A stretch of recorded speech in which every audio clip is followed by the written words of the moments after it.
Chers confrères, chers consoeurs, je me présente pour ceux qui ne me connaissent pas, Jean-Dominique de Corvin. Je suis le président sortant de l'Académie Lorraine des Sciences.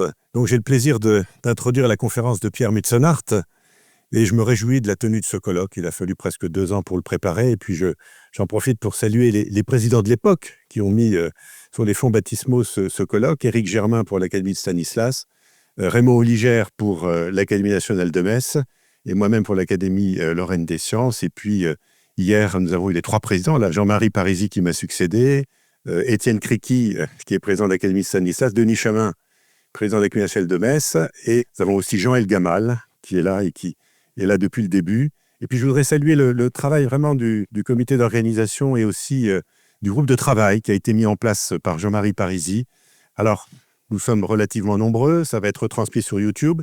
Il y a eu des contacts vraiment importants et je voudrais le signaler parce qu'on ne va peut-être pas le voir aujourd'hui avec les instituts scientifiques, les écoles d'ingénieurs, de manière à intéresser les jeunes, puisque aujourd'hui, nous parlons aussi, non pas seulement du passé, mais de l'avenir des relations entre les industriels et les scientifiques. C'était fructueux, c'était intéressant, mais bon, ça se passe en semaine, il y a d'autres obligations universitaires.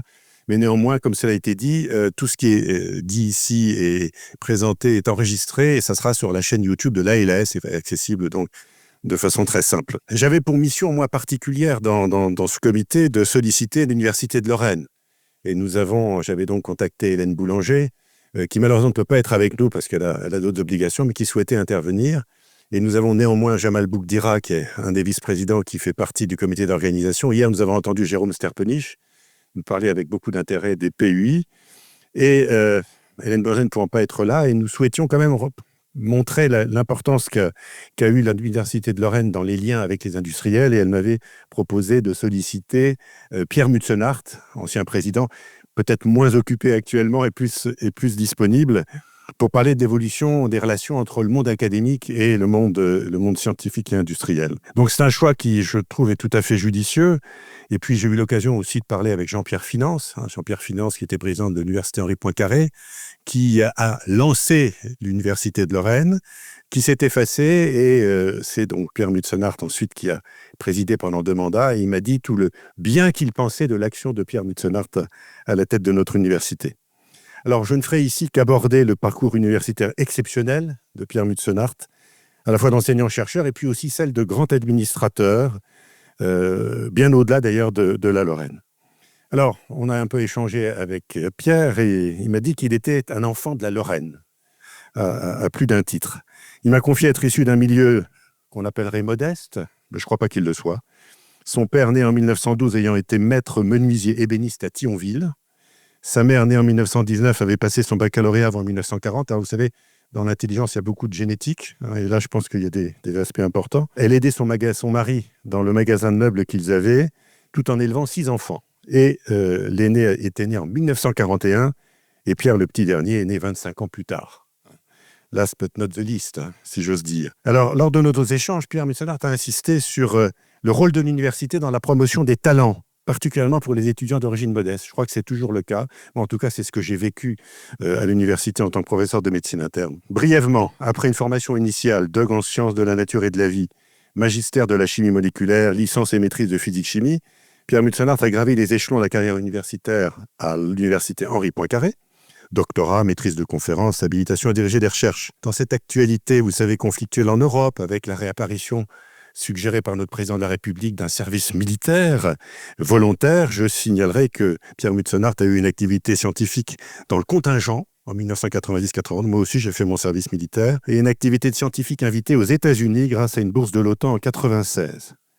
Alors, depuis 2002, Pierre Mutsenhart est professeur d'université, spécialiste de l'instrumentation et de la méthodologie en résonance magnétique nucléaire, à l'origine de développements méthodologiques et instrumentaux, avec des applications nombreuses en chimie, biochimie, pharmacie, médecine et sciences de l'ingénieur. Il enseigne la chimie et la physique moléculaire en licence, master et doctorat à l'Université de Lorraine. Il est auteur et co-auteur de plus de 60 articles de chapitres d'ouvrages indexés. Son sens des responsabilités, Ses compétences d'organisation et de management et son engagement au service de tous lui ont permis d'exercer de nombreuses fonctions administratives et d'expertise au cours des 25 dernières années. D'abord en Lorraine, bien sûr au sein de l'université Henri Poincaré, comme responsable de master, comme vice-président du conseil scientifique, avant donc de devenir président de l'université de Lorraine.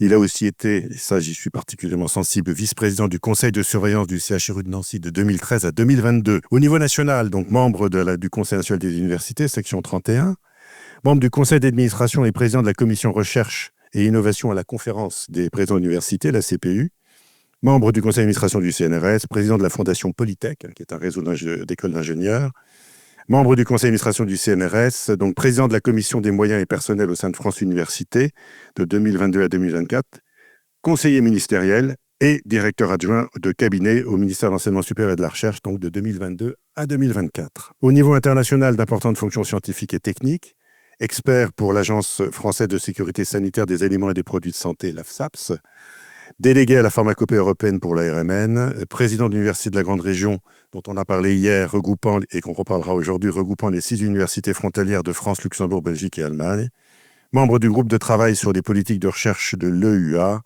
expert pour la DFG et le ministère allemand dans le cadre de l'initiative Excellence. Je cite également des fonctions régionales dans le GIP Maison Grand Est Europe en tant que vice-président et en 2021-2022 et au sein du Conseil économique et social environnemental de la Lorraine, de 2007 à 2015, il a été membre et ensuite vice-président.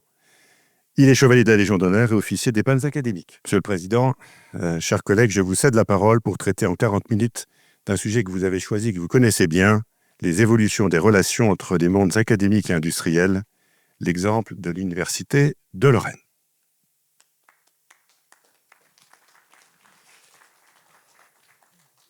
Alors, bonjour à toutes et à tous.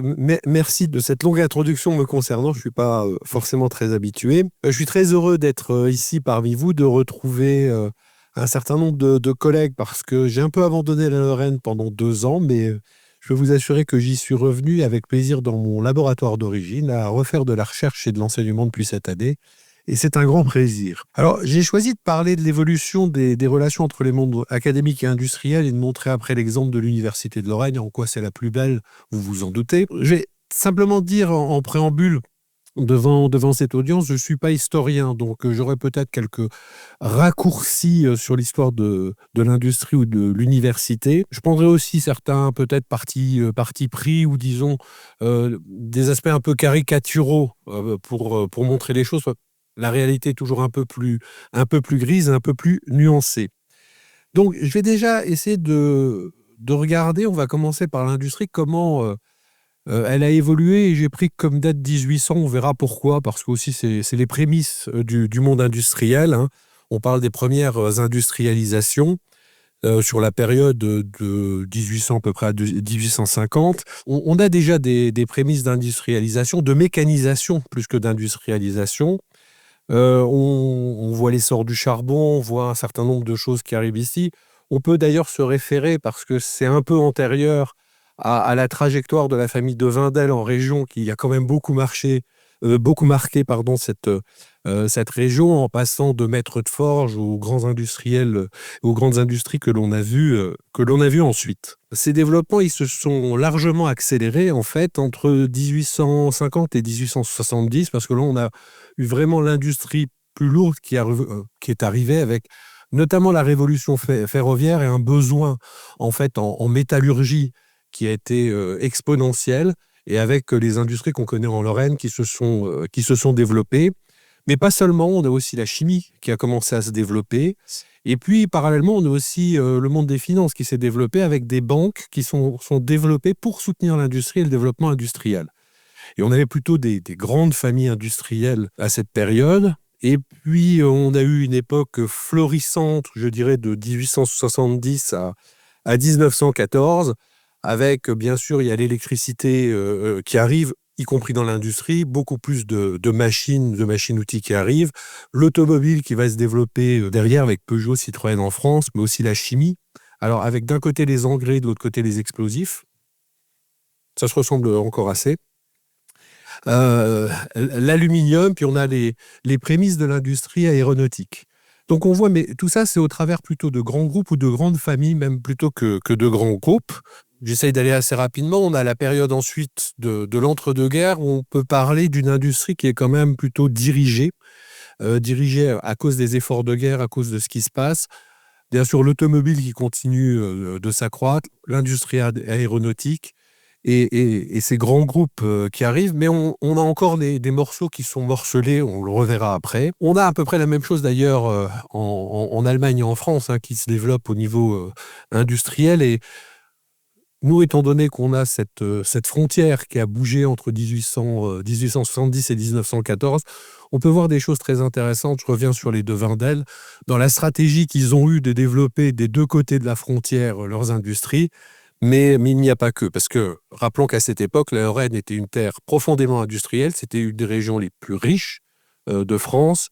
Et parallèlement, de l'autre côté de la frontière, c'était aussi une région très riche du côté français qui est redevenu, allemand qui est redevenu français, et même au-delà quand on va vers Karlsruhe ou d'autres industries. Et puis on passe la guerre et à ce moment-là il fallait reconstruire et on a eu un phénomène important en France de nationalisation des entreprises, EDF par exemple, mais aussi les chemins de fer qui étaient morcelés avant avec la SNCF, les charbonnages de France qui peuvent nous intéresser, et d'autres grands groupes. Et on a eu, à partir de là, une époque qu'on appelle des 30 glorieuses, mais qui a été aussi pour l'industrie, avec un développement phénoménal des très grands projets, les projets aussi du nucléaire, le nucléaire civil qui s'est développé, Airbus qui s'est créé, on peut parler de Dassault, toutes les compagnies qui concernaient l'électroménager. Il ne faut pas oublier aussi qu'il y avait des inventions, de la créativité dans ce qui se faisait. L'économie des plastiques et du pétrole, parce que elle avait débuté avant, mais elle s'est quand même, à ce moment-là, développée très fortement. Et puis, on arrive à un autre moment qui est le choc pétrolier, qui a, à partir des chocs pétroliers, on va dire de 75 à 2000, en même temps que, en fait, les industries disparaissaient, les grands groupes se fractionnaient ou se recomposaient, on a eu aussi une mondialisation qui est arrivée, et qui a eu des effets, et d'ailleurs j'en reparlerai après sur la relation entre les entreprises et le monde académique, qui a été importante. Et puis parallèlement, on a eu une montée des services. Tout ce qui concernait la partie service était beaucoup moins importante, et dans ces services-là, on va retrouver notamment les débuts de l'essor du numérique à partir, on va dire, des années 70-80, c'est là que l'ordinateur a fait son apparition dans les familles. Il existait, mais on ne le voyait pas beaucoup. Et tout ce qui allait constituer après, et notamment après les années 2000, une économie qui allait être plutôt pilotée en partie par la donnée. Après les années 2000, j'y reviendrai peut-être dans un croisé un peu plus proche entre l'académie, le monde académique et le monde industriel. Ce qu'on voit quand même aussi, c'est qu'on est passé à ce moment-là d'autres formes d'industrie, puisque pendant longtemps, en fait, l'industrie avait ses propres centres de recherche qui étaient très forts au sein des grands groupes. La relation avec les mondes académiques était plus limitée. Si on parle du monde académique stricto sensu. Et puis, on a un deuxième changement, c'est que les plus gros industriels qu'on avait à la fin du siècle dernier, ils ont été remplacés par les GAFA. C'est eux qui maintenant ont le plus de valorisation, etc. Bien qu'ils ne produisent pas vraiment de produits manufacturiers, et que la production est sous une autre forme, mais elle est très fortement valorisée. Et on voit cette valorisation d'ailleurs à l'heure actuelle, par exemple, sur des composés électroniques. On peut parler de ce qui s'est passé pour Nvidia, avec une capitalisation record, et sur lequel on peut regretter de ne pas être là. Et puis il y a bien sûr la transition écologique qui vient percuter tout ça avec un autre regard sur la manière dont on fait des choses. On reviendra sur cette partie-là. Puis maintenant, je vais passer au monde académique. Que le monde académique, lui, a moins bougé pendant longtemps. Si on se remet en 1800, en fait, on vient de passer la Révolution française et on a détruit les universités parce que les universités étaient un symbole soit clérical, soit d'élitisme. Et en fait, et les historiens pourront commenter, en fait, Napoléon réintroduit des universités avec l'université impériale, remet les facultés en place, mais ce sont des facultés, pas des universités, et on va passer, je dirais, quasiment un siècle avec ces universités qui sont là pour former les élites en médecine, en droit, en théologie, les intellectuels de l'État. Mais c'est pas tellement diversifié. Il y a de la science aussi, mais la science va prendre son essor au fur et à mesure du temps, comme d'ailleurs la recherche a pris un essor considérable avec les découvertes du début du siècle, mais c'est un peu limité entre 1800 et 1896, bien qu'il y ait eu quand même quelques découvertes. Et aussi à cette époque-là, on commence à créer des écoles. Alors, il existait déjà des écoles, mais on commence à arriver à ce que vont être les écoles d'ingénieurs. Si on reprend entre 1800 et 1840, on va avoir la création de Polytechnique. Alors, elle date de 1794, juste après la Révolution. Toujours la volonté d'avoir plutôt vraiment des scientifiques orientés vers tout ce qui concerne la guerre, en fait, de manière générale, parce qu'il n'y a pas que à Polytechnique le fait d'être des scientifiques pour l'industrie de guerre, mais aussi des cadres pour les armées. L'ENS est créé à peu près dans les mêmes moments, mais on a aussi la refondation des ponts et chaussées sous une autre forme, c'est 1803, et puis les arts et métiers aussi qui se sont reformés à cette époque-là. Et on voit là déjà un début de relation en fait entre l'industrie et les écoles d'ingénieurs, plus qu'avec les universités qui sont des mondes assez séparés. On a dû attendre quand même longtemps parce que les universités, en fait, elles ont été reconstituées sous le contrôle des collègues historiens en 1893 avec la loi Liard, qui a recréé 16 universités en France, dont l'université de Nancy. À cette époque-là, c'est l'université de l'Est de la France. Je parlais à un moment de Strasbourg parce que c'est pas inintéressant de regarder ce qui s'est passé de ce côté-là, y compris dans des temps récents. Et il va pas se passer grand-chose sur la période en fait 1900-1968 pour les universités. Et en fait, 68 a été une crise étudiante. On reprochait notamment un modèle qui était très élitiste. Il y avait encore peu d'étudiants. On est passé de environ 15-20 000 étudiants en 1900 à peut-être 500 000 en 1968. Et il y avait un besoin et une envie des jeunes de faire des études supérieures, mais il n'y avait pas, c'était aucunement organisé de ce point de vue-là. Je rappelle, on a à peu près aujourd'hui 3 millions d'étudiants et 1,5 million d'étudiants dans les universités. Ça fait une croissance, grosso modo, si on regarde, on avait peut-être 5 000 étudiants en plus par an entre 1900 et 1968. Là, c'est pas du tout linéaire, mais ça fait plus entre 20 000 et 30 000 depuis 68 des gens qui ont eu accès à l'enseignement supérieur. Les écoles, quant à elles, sont restées, ont même été créées par l'industrie. C'est toute la période, notamment, qui va de 1840 à 1914, où beaucoup des écoles ont été créées pour les besoins de l'industrie. Je parle de celles en région, bien évidemment. On a l'ENSIC, on a l'école des mines de Nancy, mais c'est après la Seconde Guerre mondiale. On a l'école de brasserie et de malterie, l'Institut colonial et agricole, qui ont donné l'ENSAIA. Je regarde Jean-Louis Morel, parce qu'on a fêté il n'y a pas très longtemps l'anniversaire de cette école. L'ENSEM pour la mécanique, qui est né en 1900, et puis l'ENSG pour les mines, la géologie, etc., qui elle est née en 1908. À ce moment-là, on comptait pas énormément d'écoles en France.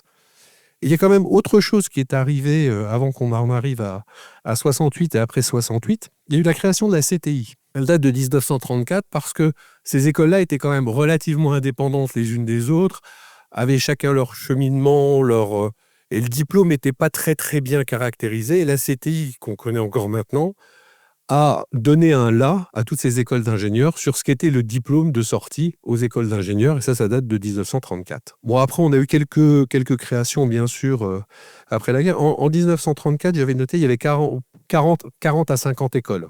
On est à peu près à 200 maintenant. Donc, on en arrive à ça, puis on en arrive surtout à partir de 1968 à une évolution qui peut paraître un peu bizarre, c'est on supprime finalement les facultés, on recrée des universités, on les crée d'une manière qui, pour ma part, me semble bizarre.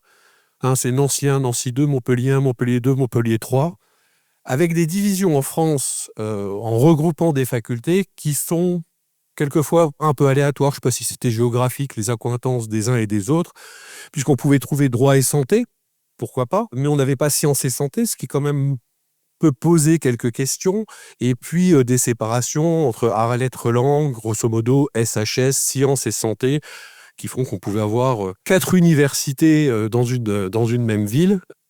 J'évite Paris. C'est toujours et c'est encore très compliqué. Mais à Paris, les divisions ont eu lieu un peu plus tard et sous une autre forme, parce qu'en fait, l'université de Paris a éclaté plutôt vers les années 70, en Paris, de Paris 1 à 13, 14, par là, en termes de numéros. Cette loi a quand même changé une chose, c'est qu'on avait toute une période où l'université, en fait, n'avait pas d'autonomie. Elle n'avait pas de moyens, ça continue un peu, mais elle n'avait surtout pas d'autonomie, y compris pédagogique. Et donc l'autonomie pédagogique s'est installée avec l'autonomie derrière à partir de 68, et on voit ce qu'elle a donné après. Il y a eu le processus de Bologne au début des années 2000, mais à partir de 68, on a vu apparaître des diplômes qu'on n'avait pas avant, notamment le DESS. Il n'y avait pas de diplôme vraiment professionnalisant qui existait à l'université dans le rapport avec l'industrie, contrairement aux écoles d'ingénieurs. On a vu apparaître à partir de 1968, 66, mais ça s'est surtout développé après, les IUT, qui aussi avaient un rapport très très direct, même si on ne parle pas forcément recherche et sciences, mais on alimente aussi le tissu industriel de par les gens qu'on forme. Et ça, finalement, à cette échelle-là, c'est assez récent. Et puis, pour ces universités, ça correspond aussi à une massification et, de ce point de vue-là, à un enjeu de formation des citoyens extrêmement important, puisqu'il y avait énormément de gens à former. Du côté des écoles d'ingénieurs, il y a eu un peu moins de mouvement, mais on a pu voir s'amorcer, je pense en réaction à la loi Faure, des regroupements sous diverses formes des écoles d'ingénieurs qui étaient plus éparpillées. Alors ces regroupements, ils peuvent prendre des formes particulières. Une qui a été prise ici en Lorraine, c'est la création de l'INP, qui regroupait les écoles d'ingénieurs. Mais on voit aussi qu'il y a eu des regroupements de concours entre Centrale et Supélec. Celui-là est plus vieux, mais de 68. Le concours Minpon. En fait, elles n'ont pas fusionné à ce moment-là, mais elles se sont regroupées dans leur recrutement, avec aussi la montée des classes préparatoires. Ensuite, on a un processus à partir de 2000, et j'y reviendrai avec l'exemple de l'Université de Lorraine, où finalement on a eu un rapprochement du monde de la recherche, du monde académique, du monde industriel et des écoles d'ingénieurs, à marche plus ou moins forcée. Je vous dirai ce que j'en retiens, et qui a conduit à ce que l'Université de Lorraine soit créée, à ce que d'autres ensembles soient créés, y compris les écoles d'ingénieurs se sont groupées, mais pour le coup là en dur, avec par exemple l'IMT ou Paris Tech plus récemment. Donc on voit, et je vais faire un petit arrêt qui est un peu caricatural. En fait, l'université et l'industrie ont été finalement en très faible interaction pendant très longtemps. Structurellement, on a construit des blocs qui étaient l'université qui formait, mais il fallait surtout pas travailler avec l'industrie parce que c'était pas notre domaine. Puis on formait les cadres de l'État plus que les cadres industriels, et on avait les écoles d'ingénieurs qui ont été créées pour ça et qui créaient les cadres industriels. Ça, c'est assez typique de la France dans un mélange qui n'était pas là, qui n'a pas favorisé le lien avec les industriels pendant très longtemps. De l'autre côté, on avait une industrie qui était assez forte pendant très longtemps et jusqu'à la crise industrielle, et qui portait elle-même sa recherche et son développement. Mais on met souvent recherche et développement, mais il y avait de la recherche beaucoup plus fondamentale. Des grands groupes avaient de la recherche qui était vraiment fondamentale. Même quand on parle de recherche, on avait aussi une séparation. Le CNRS, qui a été créé, exige, il y a quand même un certain temps, était jusque dans les années 70, plutôt refermé sur lui-même en termes de recherche. Il avait ses labos propres, etc. Les unités mixtes de recherche et ce partage recherche universitaire, recherche dans les EPST ou recherche dans les grands instituts de recherche, ça date de 66, d'une décision du PDG de l'époque qui a ouvert à faire des laboratoires communs qu'on a appelés les unités mixtes, et après qu'on a rebaptisé de tous les noms qu'on veut, mais qui restent quand même un socle pour faire de la recherche en commun. Pendant ce temps-là, on a quand même quelques petites choses que l'on peut constater, c'est qu'ailleurs, ça ne s'est pas forcément passé tout à fait de la même manière, parce que là, on est sur le cas typiquement français, mais ailleurs, les universités techniques, elles ont été créées, en fait, à la fin du 19e, sur le même modèle que les écoles d'ingénieurs qui ont été créées en France. Le MIT, aux États-Unis, Georgia Tech, je ne sais pas s'il y a des représentants de Georgia Tech ici, voilà, leur création a été faite à ce moment-là, pour les mêmes raisons. Un besoin de l'industrie, mais une réponse qui a été peut-être plus de la volonté des États que du gouvernement fédéral de créer des universités techniques. De la même manière, en Allemagne, qui a plutôt gardé toujours des universités plus que des facultés. J'avais repris quelques dates. Oui, l'université technique de Berlin ou de Munich, leur création, c'est 1884-1886. Mais ça a été créé sous forme d'université, avec un volant recherche qui était certainement plus développé qu'il ne l'était dans les écoles d'ingénieurs, notamment en France.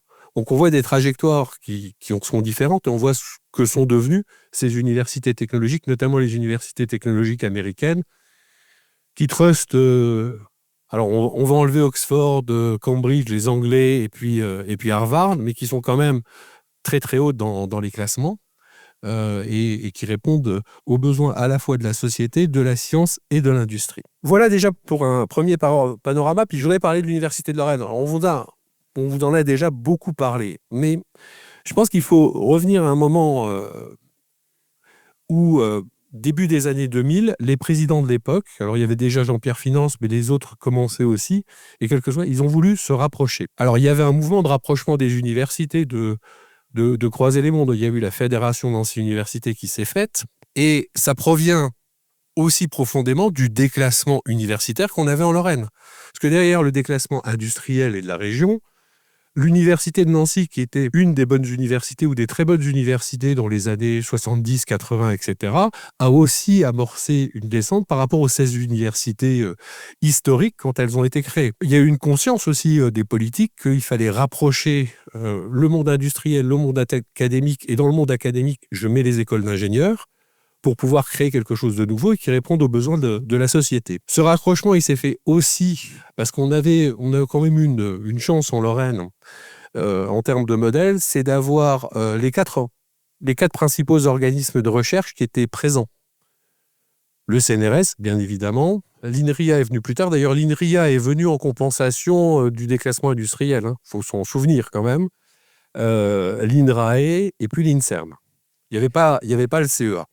Et bien qu'en Lorraine, on ne soit pas un des grands sites d'implantation du CNRS, comme les Montpellier ou comme l'a été Strasbourg ou autre. Mais on avait quand même cette force-là, et cette force-là a fait que les universités se sont rapprochées par la recherche.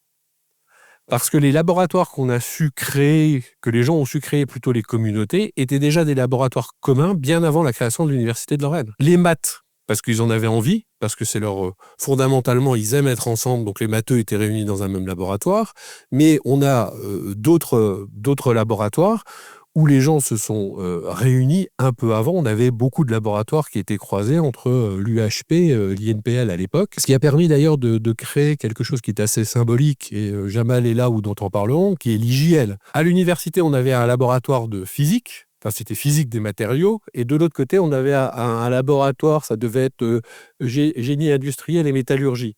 Vous voyez que dans les termes, même si les gens pouvaient faire un peu la même chose, ils n'étaient pas complètement orientés d'un côté plus académique et de l'autre plus appliqué. Et ça a fait que l'Université de Lorraine, elle s'est créée non pas, je pense, fondamentalement, elle s'est créée parce qu'il y avait des relations en recherche, parce qu'il y avait un besoin de redonner une image, y compris pour les académiques eux-mêmes, à l'intérieur d'un tissu national où on sentait qu'on était en perte de vitesse, puis parce que ça faisait sens. Parce qu'on parle toujours de notre complexité, mais quand on avait un laboratoire, je vois des éminents collègues qui étaient comme le lauréat, Crin et lauréat, où il y avait 400 tutelles, ça commençait à être compliqué pour savoir qui pilotait à bord. Ce qui peut être un avantage des fois. Je le dis aussi. Et donc, il y a eu un besoin, alors pas seulement en France, il y a eu un grand mouvement de rapprochement des universités. Certaines ont réussi, d'autres ne l'ont pas fait pour de bonnes ou de mauvaises raisons. Et on a été dans ce mouvement-là, et je pense qu'on a eu la chance d'avoir des présidents à l'époque qui étaient volontaristes pour pouvoir s'unir, malgré des différences culturelles qui étaient importantes entre SHS, arts, lettres, langues, les écoles d'ingénieurs et puis sciences et santé. Et puis aussi l'université de Metz, qui elle a été créée que vers les 1970, qui était une université plus jeune, qui avait moins de fondements, qui avait à peu près toutes les disciplines pour répondre aux besoins, mais qui n'avait pas, par exemple, la santé. Et donc là, le fait de faire corps a créé beaucoup de choses que peu ont fait, finalement. Vous pouvez remonter la liste. C'est-à-dire de créer, vous avez vu le panorama que j'ai fait, les écoles d'ingénieurs avec les relations avec l'industrie, parce que c'est elles qui les avaient principalement. Des sciences, je dirais, plus fondamentales qui manquaient. Je rappelle que des gens de l'ENSIC venaient faire des cours à la fac de sciences parce que sur des aspects, par exemple, de mécanique quantique ou d'autres, ça n'existait pas dans les écoles d'ingénieurs. Parce que ça n'existait pas dans l'industrie à cette époque-là. Tant on s'y intéresse un peu plus avec de l'optique quantique, d'autres choses. Et ça a créé une grande université, pluridisciplinaire, ce qui manquait en France, parce qu'on n'en avait pas, ou très peu, et une université qui, de par sa nature et de par les cloisons qui sont tombées, une université qui était propice au développement économique et aux relations avec le monde industriel. Et ça ne l'est pas encore partout. Il faudrait que ça le soit, parce que je crois qu'il n'y a pas de choix. Donc ça, c'est quelque chose qui a été une grande période. Je crois qu'on peut saluer d'ailleurs les gens qui, à partir des années 2000 jusqu'à la création de l'Université de Lorraine, où j'étais vice-président recherche, il y en avait d'autres qui l'ont été aussi, mais je crois que les présidents successifs qui ont été finalement tous dans la même direction, malgré des différences, etc., ont fait quelque chose de salutaire pour le monde académique, mais aussi pour le monde économique en Lorraine. Je vais faire juste une petite parenthèse sur les soubresauts de la politique, et je vais parler de l'université de Strasbourg. L'université de Strasbourg, c'est une vieille université, et elle était pleine et entière, c'était une université pluridisciplinaire. Elle a eu une évolution différente, elle a été renforcée, elle a changé de nom entre 1870 et 1914, puisque l'empereur allemand voulait que ce soit la belle ville de l'ouest de l'Allemagne, une sorte de capitale à ce moment-là, avec une université qui était forte. Elle est reconstituée peu après la Première Guerre mondiale, en université pluridisciplinaire, une des seules en France. Et arrive 68, alors qu'elle était très belle, et on la divise. Il n'y a pas si longtemps, c'est là qu'elle a été redivisée en facultés. Pour elle, c'était une redivision en facultés, pour les autres, c'était une recréation de petites universités, pas complètement pluridisciplinaires. Et c'est pour ça que d'ailleurs, ça a été les premiers à fusionner. Eux, ils avaient une raison de se retrouver. Pas forcément facile non plus, mais ils ont eu une raison de se retrouver dans une université pluridisciplinaire. On va mettre maintenant un contexte qui est politique, parce que si le rapprochement entre le monde académique et les universités, dont l'université de Lorraine s'est fait, c'est aussi une volonté politique qui a commencé à la fin des années 90. On a la loi recherche de 99 d'Allègre, qui est quand même une loi pour l'innovation aussi. C'est elle qui crée les incubateurs, c'est elle qui crée un certain nombre de choses, qui donne la possibilité aux scientifiques de participer aux entreprises sous une forme ou sous une autre, et ça a évolué tout au long. Mais ça a été un premier marqueur de ce pas vers l'industrie. Donc cette politique publique, elle va favoriser la création d'entreprises innovantes, on va appeler les startups. Parce que là aussi, l'industrie elle-même a commencé à faire des relations. Bien sûr, il y avait des laboratoires communs. Le CNRS avait un laboratoire commun avec Pont-à-Mousson pendant très longtemps. Il y a eu des laboratoires communs qui ont été faits, mais on ne créait pas d'entreprise nous-mêmes à partir de l'université.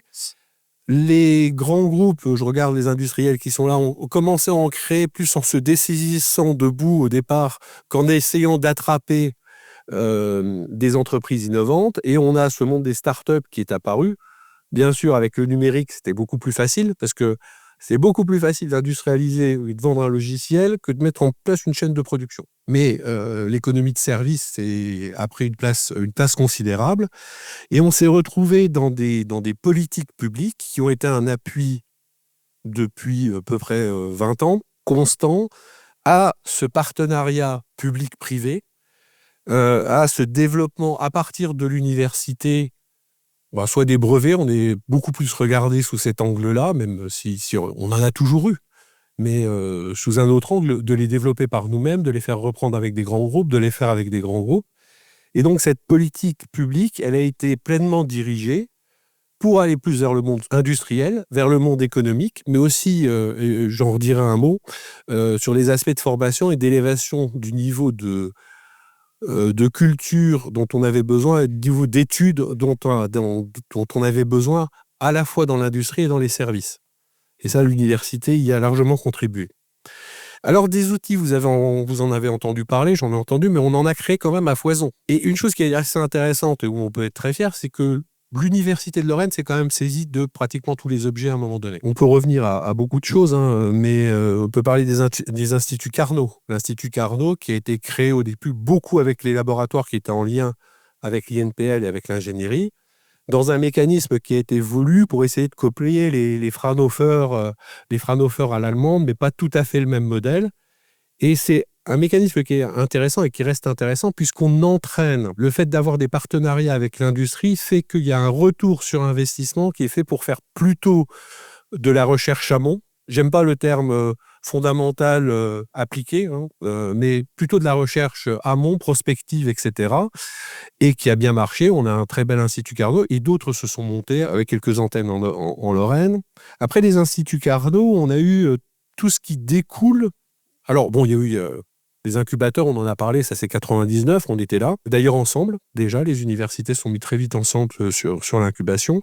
Et puis, j'ai son président devant, il y a l'IRT et les IRT qui ont été faits. D'autres interfaces sous une autre forme entre public et privé, avec une vocation qui n'est pas locale, mais on est très content d'avoir réussi à implanter l'IRT M2P en Lorraine. Il n'y en a pas beaucoup, mais qui a une vocation qui n'est pas que régionale, il a une vocation qui est complètement nationale, avec des grands partenariats, avec des grands groupes, parce que ça reste pas seulement, mais je pense essentiellement, vous pourrez commenter. On a créé les chaires de recherche. Les programmes européens, qui étaient d'abord de recherche, sont devenus des programmes européens qui mixaient de plus en plus les entreprises et les académiques. Et il reste, et on le défend toujours, la question des ERC et cette question-là, mais finalement, c'est pratiquement la seule la seule partie du programme européen où on a encore un financement pour faire de la recherche libre de pensée. On a un beau sujet, on peut être financé, mais sinon, tous les autres programmes nous incitent quand même plutôt à avoir des partenariats entre les mondes académiques et industriels. On a les SAT aussi qui ont été créés, parce que derrière, il y a le monde de l'innovation qui est arrivé, et que l'État a essayé de structurer. Je dis a essayé parce que c'est quand même, quand on fait un schéma de toutes les ressources qu'il y a pour faire de l'innovation, qui est relativement compliqué. Derrière, ça donne le PUI dont on vous a parlé, donc je ne vais pas en reparler, mais on voit la manière dont l'innovation est venue là, et cette innovation d'ailleurs change. On a une innovation qui vient de l'université, une innovation qui vient des entreprises, on essaye de la croiser, elle est source de développement dans l'industrie, ou dans la société d'ailleurs, et ça, c'est quand même relativement nouveau. Pour les chercheurs, ça reste encore nouveau. Les jeunes générations, ils sont beaucoup plus... le fait qu'on ait une très belle entreprise, une très belle université entrepreneuriale le montre, et ça reste quand même pas forcément très ancré. Et puis, il y a d'autres dispositifs. On peut parler de dispositifs récents pour renforcer la recherche. On a les PEPR, ou on a peut-être un peu moins, qui sont des gros programmes en termes de moyens, mais qui permettent d'aller sur une recherche très thématisée pour les enjeux de demain. Parce que pour être au ministère, on va trouver de l'IA, on va trouver des matériaux innovants, on va trouver un certain nombre de choses.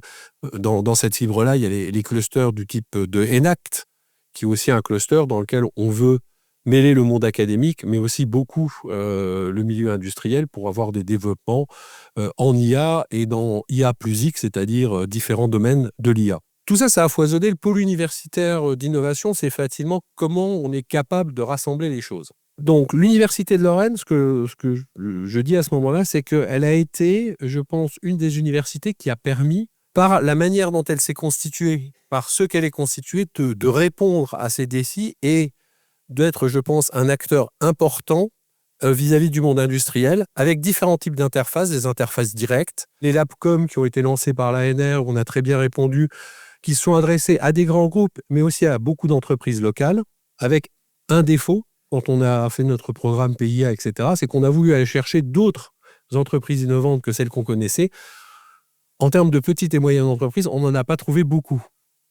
Et on ne pouvait pas prendre nos startups parce que ce n'était pas dans le miroir qui était là. Et ça, c'était pour montrer quand même qu'on a un tissu ici en Lorraine qui, de ce point de vue-là, doit encore être redynamisé, mais je sais que tout le monde s'affaire à le faire. Il y a d'ailleurs des initiatives comme le C2IME qui est né en Lorraine et qui a perduré ensuite au niveau du Grand Est, qui permet peut-être de faire ces développements. J'ai parlé de deux choses très rapidement, de deux exemples qui ne sont pas présentés. Il y a un exemple très caractéristique sur le long terme d'une mutation de l'industrie d'un côté et de ce qui s'est fait avec l'université. C'est ce qui s'est fait avec Viessmann.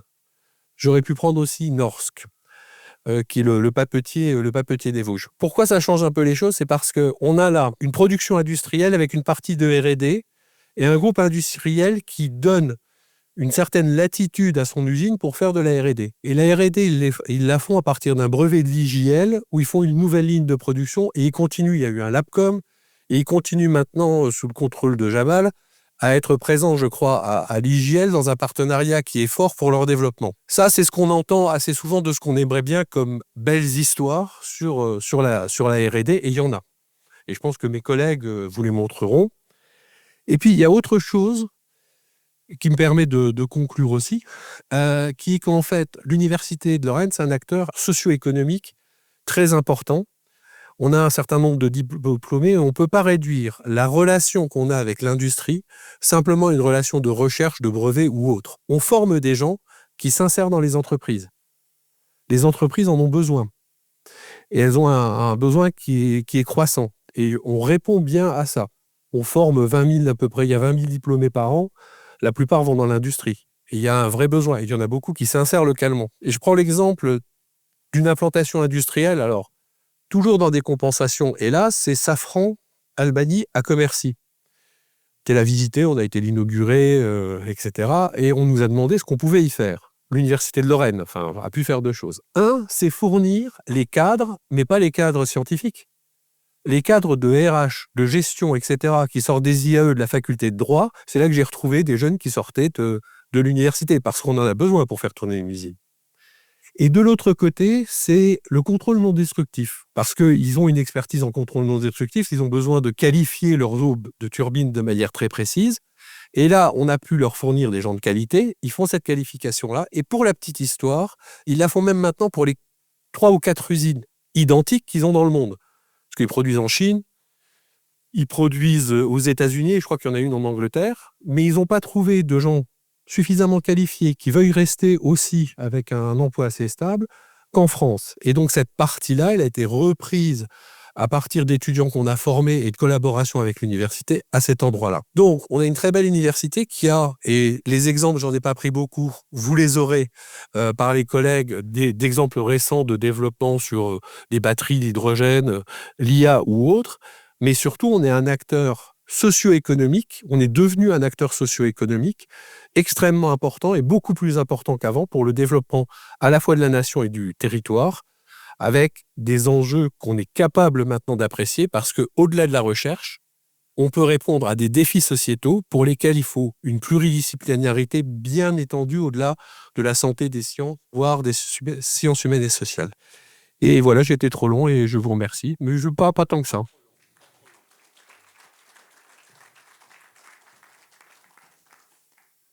Merci beaucoup, parce que là, hier, on a survolé un peu sur l'historique de ce qui s'est passé, et là, on est rentré dans la machine, à l'intérieur, avec un des acteurs importants. Alors, vous avez parfaitement tenu votre temps, hein. On a commencé un peu en retard, mais on a un peu de temps pour 2 ou 3 questions. Bon, je vais être assez court. Merci Pierre. Excusez-moi pour ma voix, mais pour ce tracé aussi historique. Alors, il y a plein de bonnes raisons de travailler mieux avec les industries. Je pense que pendant 2 jours, vous l'avez abordé. Des raisons historiques, des raisons aussi de compétition internationale par rapport à tout ce que tu as cité. Je voulais plus t'interroger sur la question budgétaire. Si mes chiffres sont bons, donc c'est les chiffres de France Université, je pense que grosso modo, au niveau des universités françaises, on est sur 85-88% de subventions publiques, le reste venant des produits de la recherche, et une part qui est probablement autour de 3-5% de recettes qui vient entre le mécénat et les contrats industriels. Tu as parlé du modèle des écoles d'ingénieurs qui évidemment sont nées pour des raisons différentes, qui bénéficient de la taxe d'apprentissage, mais on est plutôt sur des 30-40% selon les écoles de financement privé. On est dans un débat aussi d'interrogation budgétaire générale, et tu es bien placé pour avoir suivi ces affaires au ministère. Ma question, c'est un peu celle-là, c'est comment tu vois, alors au niveau de l'Université de Lorraine, mais je pense en général, la question préoccupante du budget relativement à l'opportunité que représentent des fonds privés. Et juste pour terminer, et ça, c'est l'universitaire, je pense, mais aussi le citoyen qui parle, il y a des choses, moi, qui me choquent. Je prends un exemple, on annonce hier 300 millions d'euros de financement de programmes de recherche, dont certains sur les semi-conducteurs, enfin j'y reviendrai tout à l'heure. Je n'ai pas beaucoup entendu le ministère parler de l'apport privé. On a des dispositifs, et j'en connais même au niveau de la région et de la métropole, sur lesquels on est très strict. 1 euro privé, 1 euro public. On prend Compétences Métiers d'Avenir, qui est un dispositif dans lequel les universités sont engagées à former des ingénieurs pour les entreprises. Et d'ailleurs, c'est même piloté par la filière industrielle. Je prends l'exemple de l'hydrogène, sur lesquels les taux de financement privé demandés par l'agence de l'État, l'ANR, étaient entre 6 et 7%. In fine, ça finit en subvention de fonctionnement public. Donc voilà, je voulais un peu t'interroger sur la question budgétaire. Tu ne l'as pas trop évoqué. Est-ce que finalement, cette manne de fonds privés, elle ne viendrait pas aussi au secours du budget des universités et puis elle pourrait nous justifier de faire ça mieux? Alors, je sais que c'est une question un peu cash de début de journée. Sur le financement privé, on est dans un pays qui, plus que d'autres, subventionne. Et y compris les entreprises. On peut parler du CIR, par exemple. Là, il y a 7 milliards sur le CIR. Est-ce que c'est utile ou pas? En tout cas, on peut penser aussi, et moi je le pense, que s'il n'y avait pas eu le CIR, on aurait eu beaucoup plus de délocalisation et aucune relocalisation de R&D en France. Parce qu'on en est là quand même. C'est bien le problème. Après, augmenter la part dans le budget des universités qui est liée au partenariat, oui, même dans les écoles d'ingénieurs, parce qu'une grosse partie, en fait, pour les écoles d'ingénieurs, c'est pas forcément de la recherche qui constitue leur budget. On peut passer, il y avait déjà l'entrepreneuriat, un certain nombre de stages, un certain nombre de contacts ou des projets d'ingénieurs qui étaient rémunérés par les entreprises. Mais on est dans un modèle qui s'essouffle et avec finalement plutôt des grands groupes qui appliquent à la France qu'ils font ailleurs, parce qu'ils viennent avec des moyens de l'extérieur pour collaborer avec nous. Ce que les entreprises françaises, du fait du biberonnage qu'il y a eu par l'État, ne font pas de la même manière et optimisent fiscalement les choses. Mais le modèle arrive un peu à son terme. Notamment parce que aussi l'État, faut qu'il fasse le choix d'investir. Et il investit en recherche. Et je dirais, j'étais au ministère, mais il investit mal. Quand on met 300 millions, par exemple, sur les semi-conducteurs, c'est peut-être très bien. On peut essayer de rattraper un certain nombre de choses. Ça finance des gens, mais pas forcément pour longtemps. On a toutes les difficultés. Il y a un grand plan nucléaire aussi qui n'a pas pu se déployer avec le CEA pour le nucléaire civil, les petits réacteurs, où d'un côté, EDF, c'est pas trop son taf, les petits réacteurs, parce qu'ils visent un peu plus grand, mais il était pris dedans et il joue le jeu. Mais de l'autre part, on a donné des sous au CEA, mais on n'a pas donné les emplois pour le faire. Et de l'autre côté, les seuls emplois qu'ils pouvaient reprendre, c'est ceux qui sont dans le démantèlement des centrales. Donc ça le fait pas. Donc on a réellement actuellement un problème d'argent qui est très inquiétant en France et en Europe. Bien, Pierre Mutsenard sera encore avec nous pendant une bonne partie de la journée, donc on aura l'occasion peut-être de vous reposer des questions au cours des tables rondes. Je vais clore cette session en le remerciant beaucoup de son De rien, j'espère que je ne vous ai pas ennuyé. Voilà. Pas du tout. Et je passe la parole